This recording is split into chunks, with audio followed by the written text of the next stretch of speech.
Dans le commerce international, il faut prendre en considération la distance géographique et la différence culturelle. Alors, qu'est-ce qu'il faut faire entre deux personnes qui ne se connaissent pas?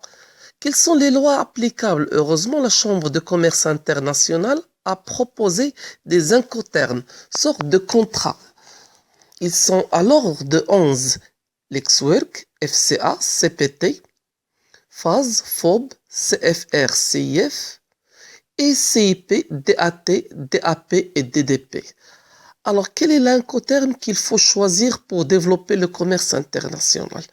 Heureusement, on a dit que la Chambre de commerce international a prévu des incoterms qui déterminent les frais et les risques du vendeur et de l'acheteur. Le premier, c'est l'ex-work, c'est la production plus emballage.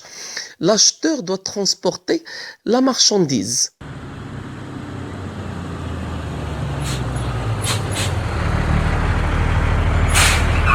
Alors que pour le deuxième incoterm, il s'agit de l'incoterm FCA. FCA n'est que la valeur ex-work plus le préacheminement. Ça veut dire qu'il faut charger la marchandise et la transporter. Ensuite, le dédouanement export. Et qui dit dédouanement export, automatiquement, il s'agit de lui lier les frais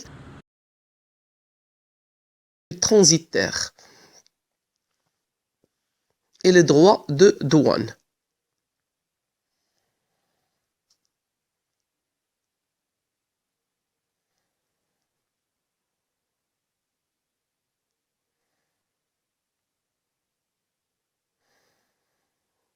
Le troisième incoterm utilisé dans le commerce international est phase. Phase n'est que la valeur FCA qu'on a vu tout à l'heure, plus la mise en quai. Ça veut dire l'ensemble des opérations de transport de la marchandise dans le quai.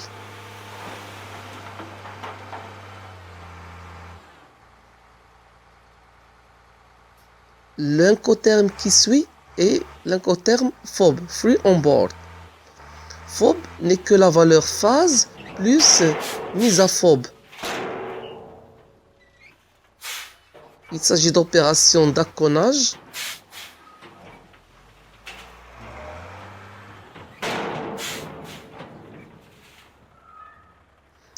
Alors, une fois que le bateau démarre et qu'il se déplace, il s'agit de calculer la valeur CFR. CFR, ce n'est que la valeur FOB plus le fret. Les frets, ce sont les frais de transport de la marchandise. Alors que la valeur CIF n'est que la valeur CFR majorée des assurances. On doit lui ajouter les assurances. Une fois arrivé sur place, il faut faire descendre les conteneurs ou la marchandise. Donc pour cela, on a besoin de calculer la valeur DAT, Delivered at Terminal. Ce n'est que la valeur CIF plus accollage et bien sûr les autres frais du déplacement sur le quai.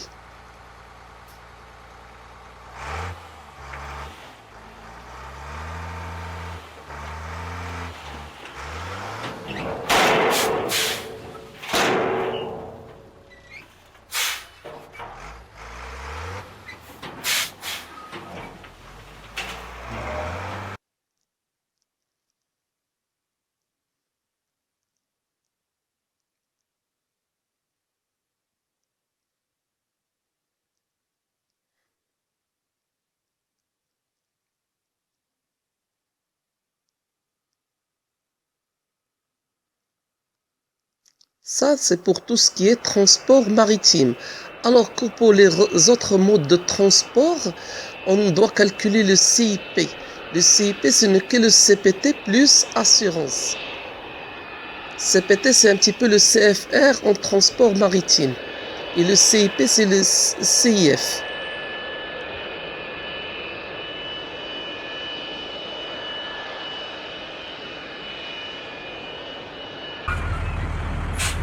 Alors, une fois marchandise arrivée par terre, il faut la déplacer.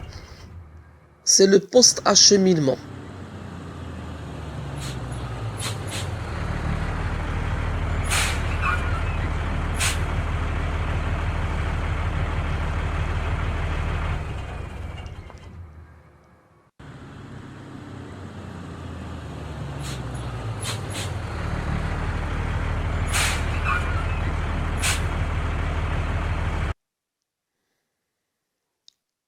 Donc le DDP n'est que le DAP, Delivered at Place, plus droit de douane.